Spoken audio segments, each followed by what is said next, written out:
This is Ian Lamont from In 30 Minutes Guides. Today I'm going to demonstrate some basic hardware differences between the new M1 Pro MacBook Pro 14-inch versus an old Intel MacBook Pro. This is a 13-inch. If this video helps, please take a moment to like it and follow me. Also note that there are some show notes that have additional resources that can help you decide if you're going to be upgrading your Mac, but let's get into it. So this is my older Mac. I bought this in 2017. It has an Intel chip. This is the new one that uses the M1 chip, specifically the M1 Pro chip. Some things about these two machines are very similar. Some things are quite different. Let's start with similarity. Both of them use these types of power bricks. USB charger goes in here in one end, but that's where things change. On the old MacBook Pro, you had a USB-C on the other end, Thunderbolt, and you'd plug it in. It took maybe, 5, 6, 7 hours to charge up, sometimes overnight. This one, by contrast, has a MagSafe connector. Actually, I should say the new version of the MagSafe connector, because some of you may remember the old version of the MagSafe connector. Basically, this little power connector, it magnetically attaches here with a very satisfying, feels solid, and this will apparently charge in about 30 minutes to 50%, which is excellent. So I'm really looking forward to taking advantage of that. Let's talk about some other differences between them. I just mentioned that the Thunderbolt ports are part of the old MacBook and the new MacBook experience, but there's a big difference between them. Namely, on the old one, there were only two. This was very common for many years on the 13-inch MacBook Pro, the Intel MacBook Pros. Just two USB-C ports, also known as Thunderbolt. On the new one, you have many more options. You have two on the left side, and then on this model, there's one on the right side. Now, this may differ from device to device in terms of how many ports are available, but I'm really happy with the number of USB-C ports because it means that I don't have to get one of those stupid dongles to have all my accessories running. And the other thing is on the old MacBook, because there were only two USB-C ports and one of them is for power, you basically only had one port for any sort of accessory, which is often a dongle. For instance, I run external screens from my MacBook, so I had to have a dongle converter to the HDMI, which is a pain. This one doesn't even need that. The new one has an HDMI port on it, which is great.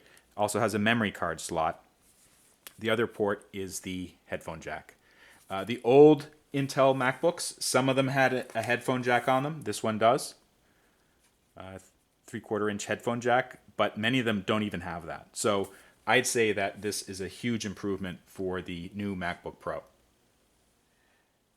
The next thing that we're going to talk about is the size of the two devices.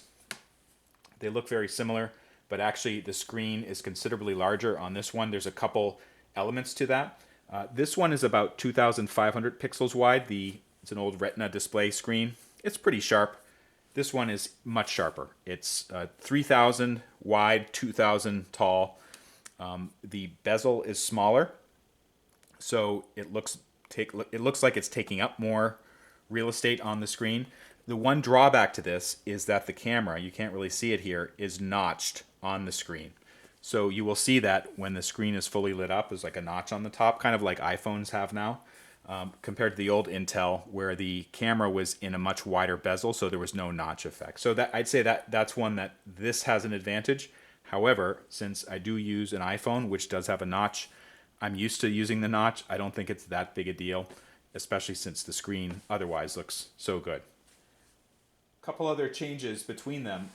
The one thing that I really like is actually the battery life on the new model. It's apparently 17 hours watching a movie or 11 hours surfing the web versus this one. Honestly, if this is running on battery power, I'm lucky to get 4 hours out of it with a Wi-Fi connection going.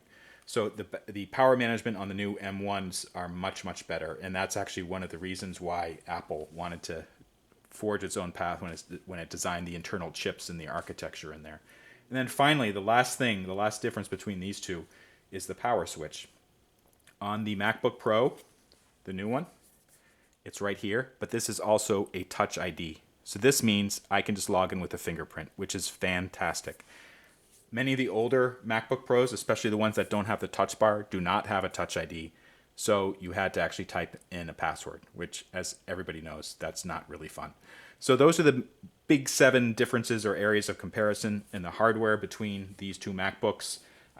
This older MacBook served me well. I'm really looking forward to testing out the new one. I will have some more videos on it, and as I mentioned in the show notes, there are some additional links and other resources that may help you make a decision about which one to get. This is Ian Lamont from In 30 Minutes Guides. Thank you so much for watching.